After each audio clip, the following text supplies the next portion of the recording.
Imagine riding hard across open desert, the sun hammering your neck, the dust so thick you can barely see the horse in front of you. You are 12 years old. You do not know where your family is. You do not know if you will survive the next hour. And the men around you, the men you now call brothers, are riding straight into a fight they may not walk away from. That is where Herman Lehmann found himself on a scorching morning somewhere deep in West Texas. A German farm boy who had been ripped from his world, reshaped by fire and hardship into something he never expected to become. And what he witnessed over the next several years would be one of the most extraordinary and forgotten chapters in the entire history of the American frontier. But here is the part most history books skip entirely. The conflict that defined his life was not between settlers and Native Americans. It was between two of the most ferocious warrior nations the continent had ever produced, and the outcome of their war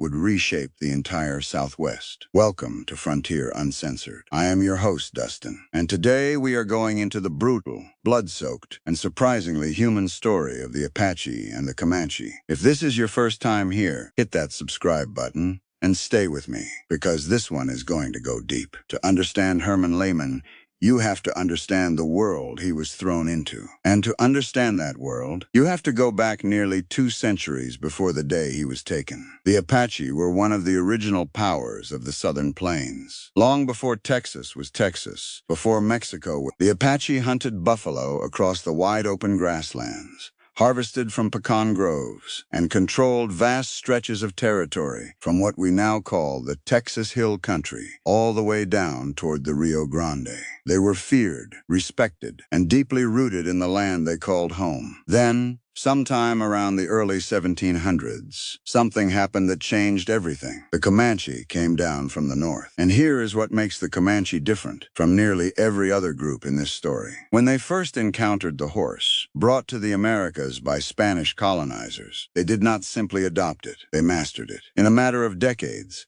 the Comanche became arguably the finest light cavalry on the face of the earth. Riders so skilled, so fast, so lethal on horseback that they terrified seasoned soldiers and hardened frontiersmen alike. The Comanche warrior on horseback was not just a man on a horse. He was a weapon system, and the southern plains were his battlefield. When that force turned southward toward Apache territory, the result was catastrophic. The Comanche campaign against the Apache was not a series of skirmishes. It was a sustained generational war of displacement. Raids did not just target warriors. They swept through villages, taking horses, burning crops, destroying the infrastructure that Apache communities depended on to survive through harsh winters. Women faced horrors that history has largely chosen not to document in detail. Children were seized, and those who were kept faced brutal integration into Comanche life. The elderly and the very young rarely survived the retreats. The Lipan Apache, the Mescalero Apache, those who had called the Southern Plains home for generations, were pushed hard and pushed fast. Within a few decades, they had been driven out of central and southern Texas almost entirely, forced westward into rockier, drier, less abundant land where survival was a daily negotiation with a hostile environment. So when you try to understand the world Herman Lehmann entered in 1870, understand this. The Apache he joined were not a people at their peak. They were a people who had already survived a century of warfare, displacement, and loss, and they were still fighting. Now, let us talk about the day a German farm boy's life ended, and an Apache warrior's life began. May 16, 1870, the Lehmann family farm in Loyal Valley, Texas. Herman was 12 years old, and he and his younger siblings were out in the wheat fields, doing what farm children did, trying to keep birds from eating the crop. It was an ordinary morning in a hard but ordinary life. Then the Apache arrived. What followed was chaos, the kind of chaos that happens when violence erupts in a place built for quiet work. Herman and his 8-year-old brother, Willie, were seized. Willie eventually managed to escape. Herman did not. He was taken west, into the desert, into a world so different from the German-speaking farmstead he had grown up on that it might as well have been another planet. He was given to Chief Carnoviste, a village leader who became his adopted father. And here is the part that is easy to miss if you read the history too quickly. Herman was not immediately accepted. He was not celebrated. He was given a name, Enda, which translates roughly to white boy, a constant reminder that no matter what he did, no matter how hard he trained,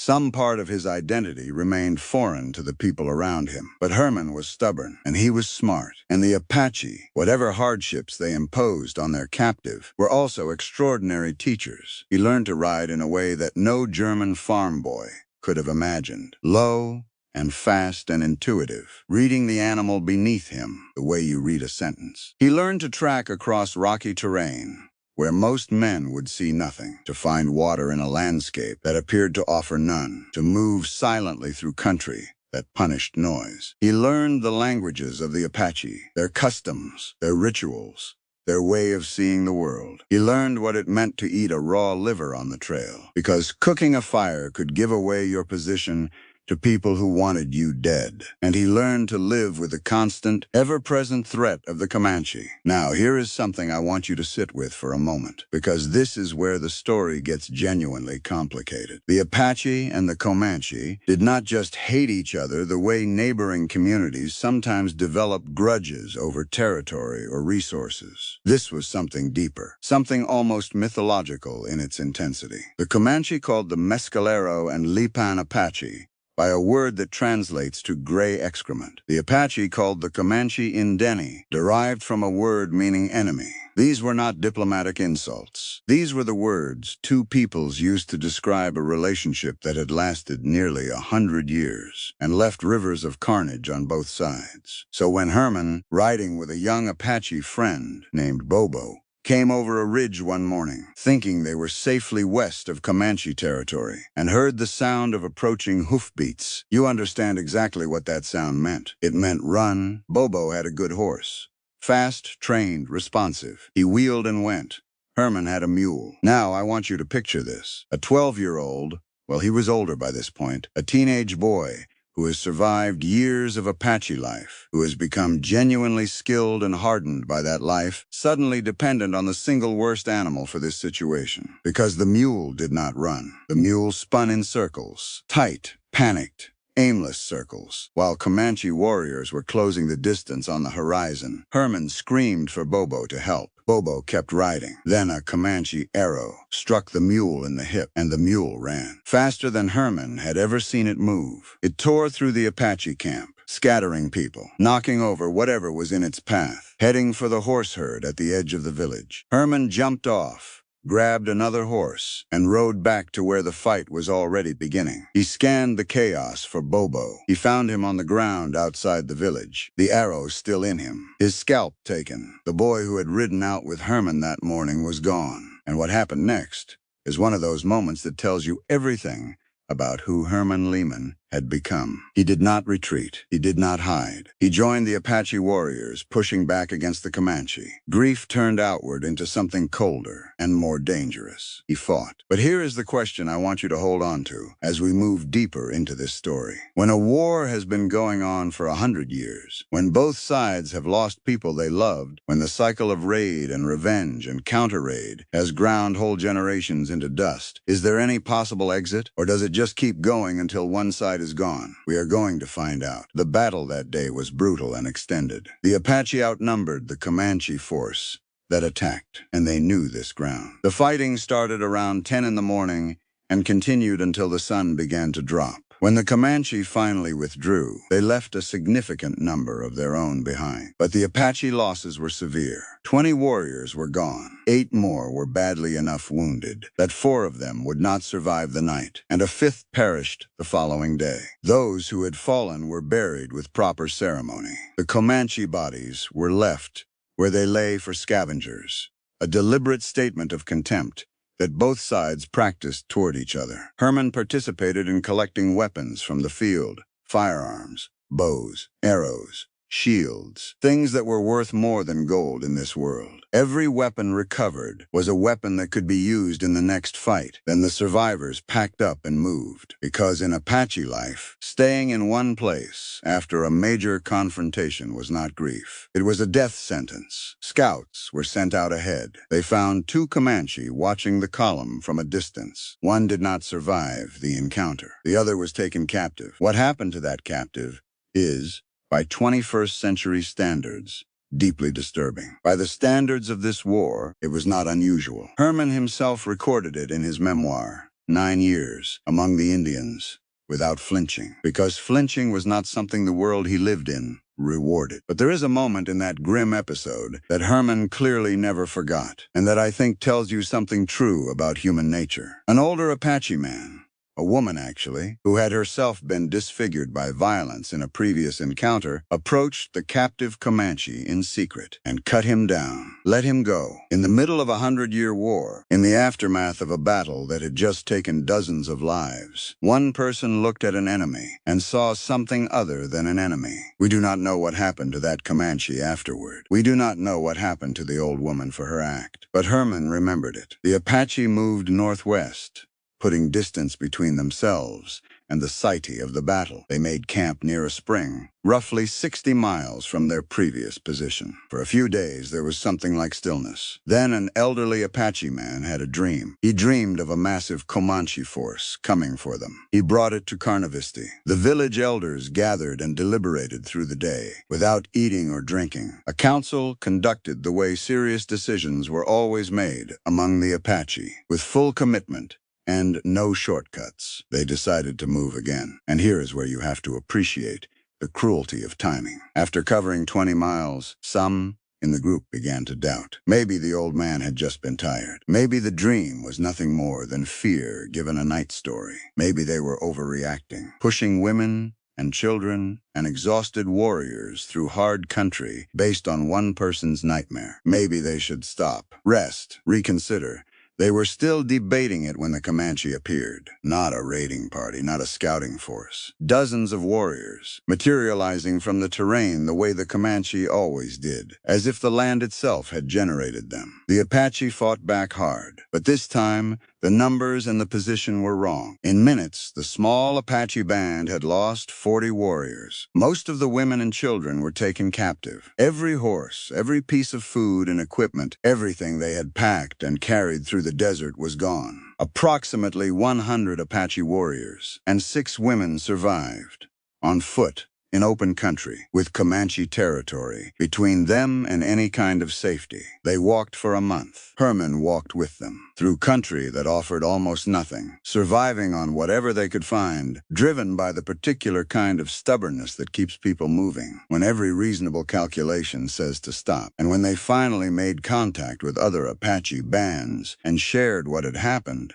something shifted. Word went out across Apache territory. A call to gather at a dry lake bed known to bands across the entire region. Warriors arrived from Utah, Arizona, Mexico. From every direction the Apache world extended. The camp that formed was unlike anything most of those present had ever seen. Men made arrows, hardened spear tips, cleaned and checked rifles, reinforced shields. Women and children drilled in weapon handling and practiced escape routes, because everyone understood that what was coming was not another raid. It was a reckoning. The Apache had reached a collective decision. They could no longer absorb what the Comanche were doing to them. The option to coexist, to find some balance of territory and mutual avoidance, had apparently run out. There were leaders at that gathering whose names resonate through the entire history of this era. Victorio, Geronimo, Carnoviste, men who represented different ideas about how to survive, how to resist, how to endure. Tell me, when you look at a people who have spent a century being pushed from their homeland, and they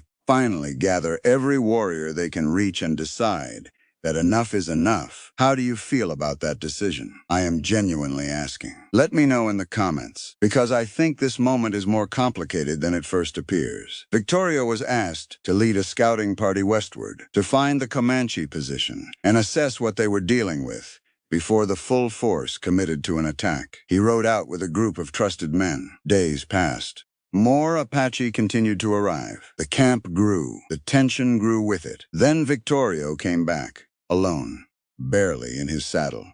Every man who had ridden out with him had been taken by the Comanche. He had survived, and he had seen what was out there. And what he had seen had changed his thinking in a way that nobody in that camp expected. Victorio stood before the gathered leaders and said something that required genuine courage to say in that moment, surrounded by warriors who had come specifically to fight. He said they should make peace with the Comanche, not because the Apache had lost their nerve, not because the Comanche did not deserve to be fought, but because there was a larger war coming, one that both nations were already losing.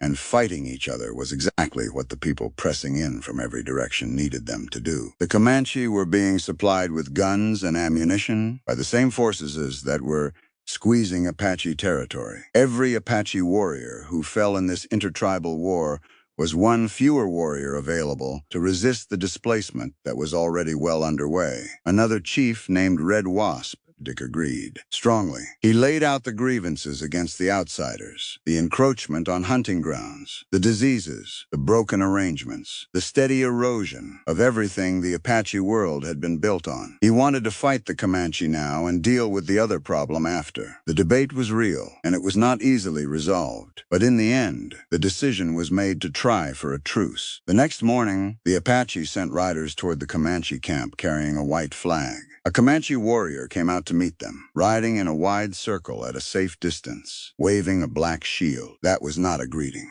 That was a challenge, a declaration that the Comanche were ready to fight and expected the Apache to respond in kind. The Apache rider carried the white flag and kept carrying it. That moment of restraint, in a context where 100 years of mutual violence was pressing from every direction, was one of the most consequential choices in this entire story. The Comanche warrior circled again. The white flag did not change. Eventually, 6 Comanche riders came out to meet 6 Apache representatives in the open ground between the two camps. A conversation began that nobody could have predicted.